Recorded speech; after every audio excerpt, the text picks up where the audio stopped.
Welcome to Horror Year, where every story is a journey into the unknown. If you're brave enough to face your darkest fears and uncover the most chilling tales, you've come to the right place. So, dim the lights, turn up the volume, and subscribe to Horror Year. Your journey into terror begins now. The house had been abandoned for years, a silent memorial to a local tragedy that no one dared to discuss. Everything had been left behind when the previous family had mysteriously disappeared one night.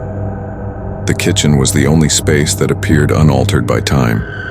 I was thrilled about the prospects for renovations when I purchased the house. The kitchen was the focal point of this old Victorian home, which was full of character and furnished with vintage appliances, a big oak table, and cabinets brimming with soiled dishes. It was as if the former owners had just momentarily left and would appear at any moment. The first few nights passed without incident, but as I got used to my new surroundings, odd things started to happen. Little, hardly perceptible elements were the first to go wrong. A chair that wasn't quite right, and a cabinet door that wasn't closed when I thought I had closed it. I dismissed it as figment of my imagination stemming from living alone in a strange house. However, one night while I was making dinner, I noticed something strange. There was a slight humming noise emanating from the old stove as I was chopping veggies. It wasn't on when I checked it after turning it off. Still, the sound continued to reverberate throughout the room, low and unsettling. I made an effort to ignore it, but the more I gave it attention, the louder and more heartbeat-like it seemed to be. The kitchen felt strange that night. It felt like the room was watching me, the air oppressive. I was brewing tea when I noticed a shadow darting across the floor out of the corner of my eye. I quickly turned, but there was nothing. The drapes remained in place and the windows were closed. I convinced myself that it was simply the fluttering candlelight deceiving me. Day by day, the odd happenings became more frequent. Even when no one was around, pots and pans would tumble from the hooks with an audible thud. The refrigerator door would automatically swing open, exposing its contents to whichever visitor might be in the room. On the hardwood table, I even noticed deep scratch-like marks that were getting bigger and more distinct every day. I once woke up one night to the sound of footsteps. They emerged from the culinary area. I sat up and paid close attention as they moved about the room, stopping every few seconds. Pulling myself together, I stole downstairs carrying only a torch. Other than the tiny flashlight in my palm, the kitchen was completely dark. The footsteps abruptly ceased as I walked in, and the room went silent. I swung the light around the space so that it lit the table, the stove, and the counters. Everything looked fine until I noticed damp tracks on the floor close to the stove. These led directly to the pantry door and were little, childlike. My heart thumping in my chest, I hesitated before carefully opening the door. All that was visible within the pantry was gloom and an unpleasant odor, like to rotting flesh. I hastily closed the door and retreated, but as I did so, I heard a child's faint, beseeching voice utter, "Help me." Trembling with panic, I fled the kitchen and locked myself in my bedroom. For the remainder of the evening, the whisper tormented me, reverberating through my thoughts until I eventually drifted off to sleep. I made the decision the following morning that I had to leave the house. I made one last trip to the kitchen to get my keys as I packed up to leave. The atmosphere in the room was strangely calm, as though nothing had occurred. However, I hesitated as I reached for the keys on the counter. Overnight, the kitchen underwent a transformation. Beautiful dinnerware, fit for a special occasion, covered the table. There was something sickeningly sweet-smelling in a pot on top of the burner. "You can't leave," was scribbled in what appeared to be blood on the wall above the sink. "Stay with us," the whisper said, resonating through the kitchen with greater volume this time. I ran out of the house, taking nothing with me. I never turned around. The money I had spent and the items I had left inside didn't matter to me. I just wanted to get the hell out of that kitchen. Later, I learned that the house had been sold once more, and the new owners had completely refurbished the kitchen, replacing all the old appliances with brand new ones. But sometimes, in the proper wind, you may still hear the whispers of those who never left and the slight hum of the ancient stove. A house sits on the beach's edge, tucked away from the summertime throng. It's an ancient, weathered location situated a precariously high cliff with a view of the ocean.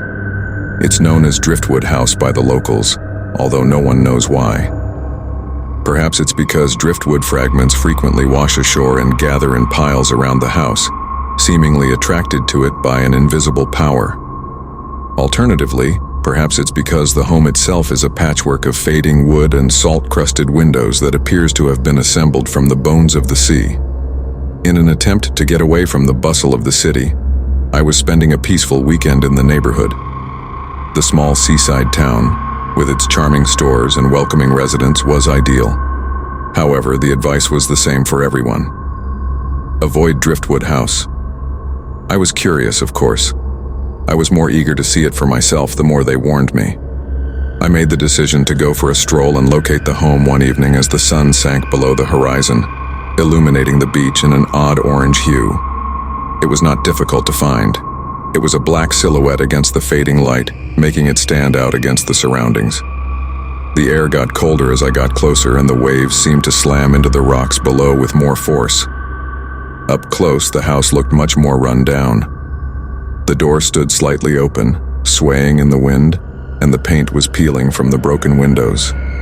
At the door, I felt hesitant, but I had to go inside for some reason. The smell of salt and damp wood permeated the air, and the floorboards creaked beneath my weight. The interior was just as bleak as the outside, with cobwebs hanging from the ceiling, furniture covered in dust, and a silence that seemed almost alive. I poked about the rooms, each one appearing increasingly run down. Old, faded pictures of individuals I didn't recognize dotted the walls. They all had the same vacant look on their faces, as if they had witnessed something unforgettable. A voice warned me to leave in a whisper at the back of my mind, but I disregarded it. I eventually located the basement staircase. I should have turned around, but something drew me further, into the darkness below the creaking steps. The type of cold that sank into your bones was present in the basement. Strange symbols cut deep into the wood covered the walls. A big circular window in the middle of the space overlooked the ocean. I noticed something odd when I got closer to the window. The waves were still, as though they had stopped crashing altogether. Then I noticed it. A person standing by the water's edge and gazing up at the house. The woman had long hair that was blowing in the breeze and was wearing a flowing white robe. However, there was a problem with her face. Her eyes were too dark, it was too pale, and a twisted smile of cruelty twisted her mouth. She vanished as soon as I blinked. The house wasn't vacant, though. There seemed to be someone or something observing me from the shadows. The whispers began as the temperature plummeted even further. It began softly, like a breeze coming through the wall cracks, but gradually became louder and more insistent. I turned to walk out, only to have the door slam shut and keep me inside. The room erupted into a deafening boom as the murmurs turned into shouts that echoed off the walls. With my heart racing, I backed myself into a corner as the smell of decaying seaweed filled the air. The glass broke suddenly, letting frigid waters into the room. With lightning speed it rose, swallowing me as the screaming intensified. It was useless to try and keep my head above the water. The image of the woman, standing in the basement with her eyes fixed on mine as the water closed over my head, was the last thing I saw before I went completely black. I was lying on the beach with the sun streaming down on me when I woke up. The mansion was vanished, and the waves were gently crashing into the beach once more. However, I knew what I had observed. I could still hear the murmurs and feel the chill. I had left Driftwood House, but a part of me had gone with it. Since then, I've had dreams about the sea, the white woman, and the house that is waiting for me to get back.